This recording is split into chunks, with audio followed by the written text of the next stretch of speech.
Jorge Mossetti Turraspe, buen día, ¿cómo le va? Buen día, Tepper, buen día a usted y a su audiencia. Es un gusto tenerlo aquí. Después de tanto tiempo, yo antes era un visitante frecuente y de pronto dejé de ser un visitante frecuente. Y lo que pasa es que empezó a despertarse más tarde.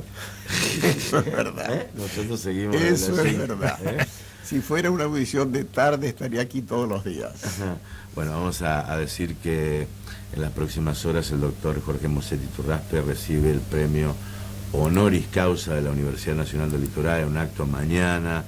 Bueno, hablar de la trayectoria de Jorge realmente sería larguísimo, decenas de libros, ensayos, docente, doctor en ciencias jurídicas, abogado, bueno, y sobre todo, ¿no?, un gran maestro, diría yo, ¿no? Así que realmente gracias por venir aquí, doctor. Gracias, Tepper, por estas palabras generosas. Pero ha acertado. Yo creo que sobre todas las cosas soy un maestro o un profesor, que es lo que me ha gustado desde mi juventud. Piense que yo ingresé a la facultad en 1955, cuando tenía muy pocos años, 25 años, y desde entonces no me aparté nunca, hasta hace 1 año y medio que me jubilé, y lo hice con una gran alegría, una enorme vocación. Nunca asistí a mis clases. Suelo contar una anécdota. Cuando pasé los 40 años, el asma me acosaba. La heredé de mi padre de su abuelo, de mi abuelo, de su padre. Y sin embargo, cuando yo venía en auto a la facultad, tosiendo, mal, detenía el auto, bajaba y se me pasaba el asma. Nunca interrumpí una clase por cuestiones de salud, por el mal asmático, porque la fuerza de la mente era tal que impedía que el asma me acosara, ¿no? Y daba la clase normalmente, salía, subía al auto y empezaba otra vez a toser. Esto demuestra cómo la voluntad puede imponerse en ciertos casos, aún a un mal físico. Ahora, abogado y profesor, usted prácticamente sacrificó, no digo que sacrificó su carrera profesional, pero sí, digamos, eligió la docencia o la cátedra como una cuestión de vida, ¿no? Sí, muchos años fui profesor de dedicación exclusiva. Recuerdo el año 65, el profesor Prono me invitó a ser profesor de mayor dedicación, de dedicación exclusiva, y yo le contesté, después de meditarlo largamente, que lo aceptaba. Abandoné el estudio, cerré el estudio jurídico y me dediqué nada más que a la docencia, hasta que se recibió de abogado mi hijo mayor, Jorge Ulises, y me dijo, papá, ¿y ahora? Y entonces, en 1980, 15 años después, volví a la profesión. Mi vocación era la docencia. La profesión la ejercí porque para eso soy abogado, pero pensaba, y lo sigo pensando, que dar clases, contestar los interrogantes de los alumnos, tomar exámenes, tratar de hacer justicia con el alumno, fue mi verdadera vocación. Ahora, doctor, bueno, hemos charlado muchas veces, ¿no?, de distintos temas, pero un tema que es cotidiano con nosotros prácticamente día a día aquí en la radio es el derecho al consumidor, ¿no? Y yo sé que usted es un tema que le apasiona, porque yo no sé si los argentinos tenemos conciencia de los derechos que tenemos o no, frente a lo que pasa cotidianamente, de comprar un servicio hasta el teléfono celular. Yo creo que la poca o escasísima conciencia sobre los derechos que tenemos como consumidores no es casual. Hay mucha gente que está interesada en que el ciudadano no tome conciencia de sus derechos como consumidor. Y, o casualidad, los más interesados son los empresarios de la producción, los que tienen mercados, los que fabrican bienes, que no quieren que el destinatario de esa fabricación, de esos productos, de esos bienes, tome conciencia de cuáles son sus derechos. La necesidad de la calidad de los productos, del precio de los productos, del no abusar, del no aprovecharse. En nuestro país hubo momentos históricos, que nosotros lo debemos recordar, donde el consumidor estaba protegido, pero protegido con mucha más fuerza o vigor. La ley de protección al consumidor, de los derechos del consumidor, agio y especulación, las cámaras que se ocupaban de proteger al consumidor en las provincias. Yo recuerdo muy bien esto. Y de pronto se dijo que el Estado se había vuelto intervencionista, que exageraba sus funciones, que no dejaba hacer a los empresarios, y fueron limitándose estos derechos al punto de dejar hacer, y que esto pasara desapercibido. Si tuviéramos que hacer una comparación con temas diría yo, de política o de filosofía, diría que proteger al consumidor fue siempre la bandera de la izquierda política, y desproteger al consumidor o dejar que las cosas ocurrieran tal como el mercado dispone fue la bandera de la derecha política. Hoy estamos ahí, ¿no?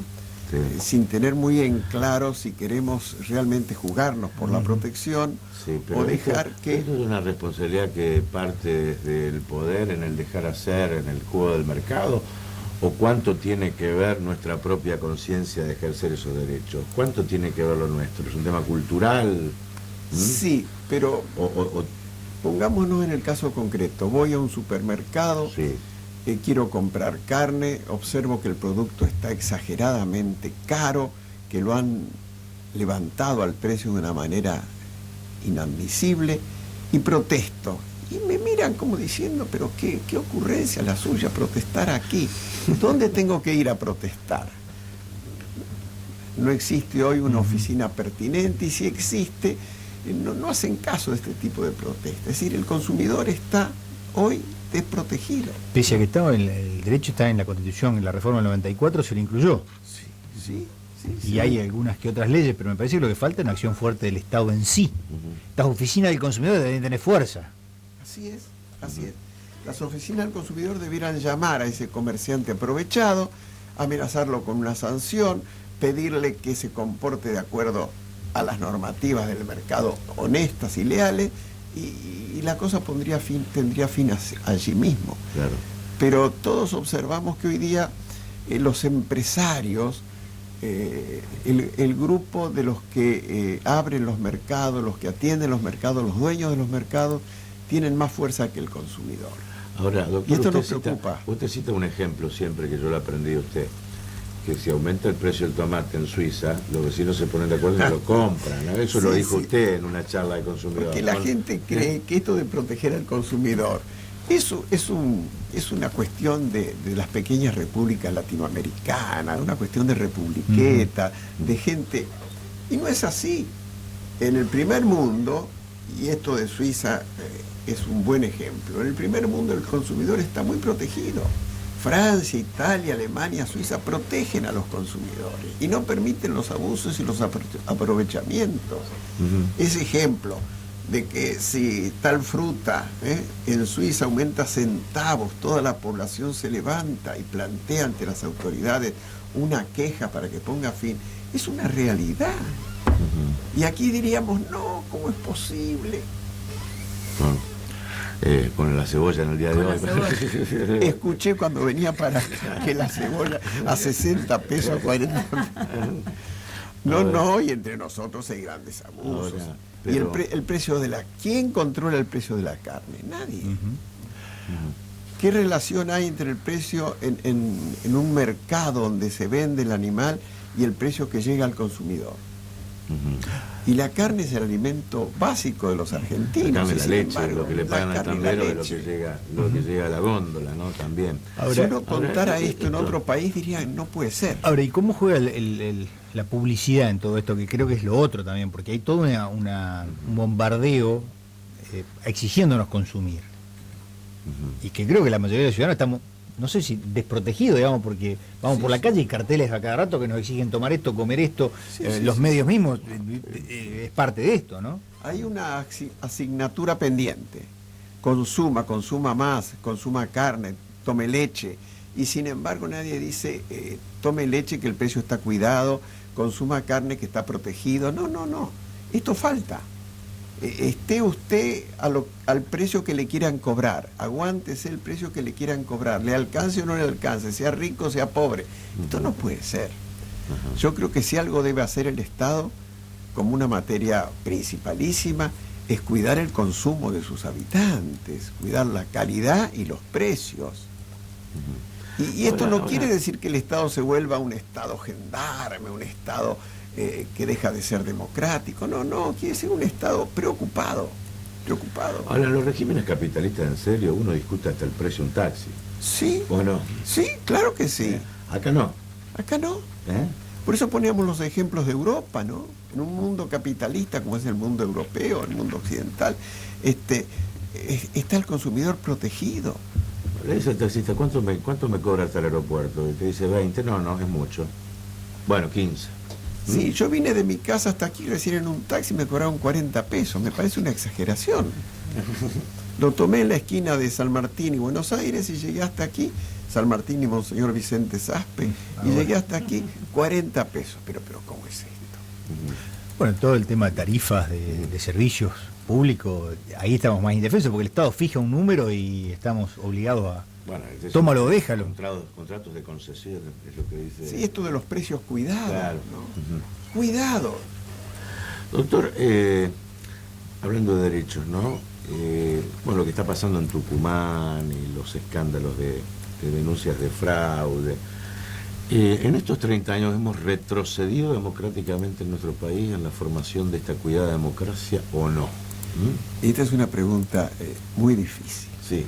Muy difícil porque tiene que ver con si gobiernos de derecha o de gobiernos de izquierda. Yo insisto en esto. La gente me dice, ¿por qué no habla de centro? No existen los gobiernos de centro. Como el centro no es una ubicación filosófica ni política. Estamos con la derecha en el sentido de estamos con la democracia, estamos con la protección de los humildes, o estamos en la izquierda o estamos en la derecha, que dejamos hacer, laissez-faire, laissez-passer, dejar que el mundo siga adelante porque es lógico que haya fuertes y débiles, ¿no? A mí me gusta señalar que en el nuevo Código Civil y Comercial, obra de mis amigos, ¿no? De estos juristas provincianos, Lorenzetti, Elena Hayton y la doctora Kemelmacher de Carlucci, hay una norma que se ocupa del abuso de la posición dominante. Qué interesante, ¿no?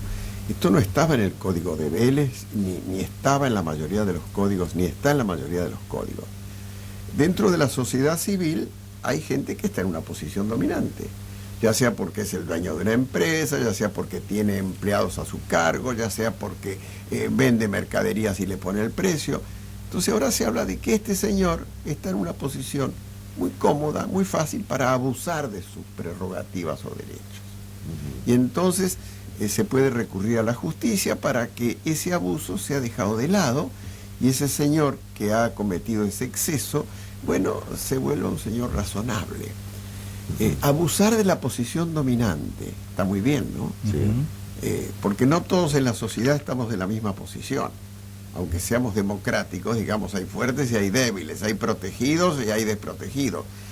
Y estos que están desprotegidos pueden ser abusados, aprovechados por los que están en posición dominante. A mí me parece que esto debe conmover al Estado y el Estado debe actuar, más allá de que el Estado sea de tal partido o de cual partido. En Europa, la mayoría de los gobiernos, bueno, está repartido, pero hay muchos gobiernos de derecha que protegen intensamente a los consumidores.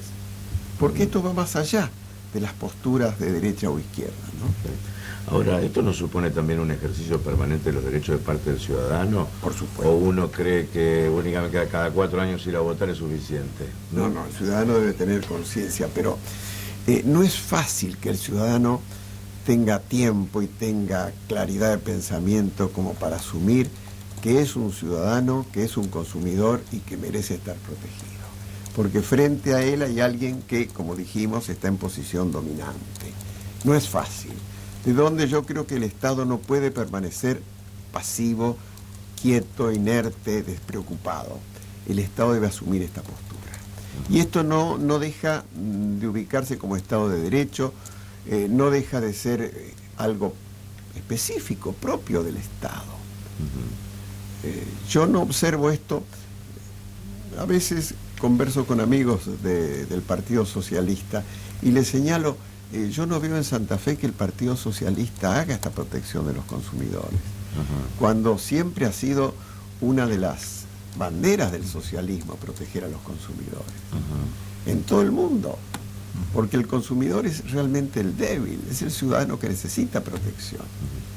No solo en esto de las mercaderías que consume, también en cuanto alquila una casa, en cuanto vende un producto, en todo esto debiera haber una protección.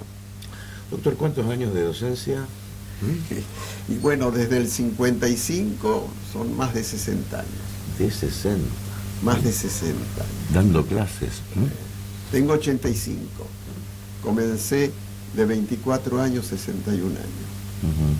Y nunca me cansé. Y como les decía, se me pasaba el ataque de asma. Lo hacía con...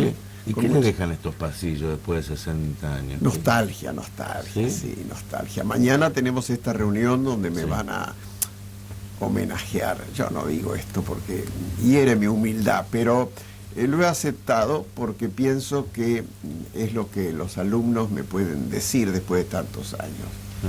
Y esto me conmueve y me llena de emoción.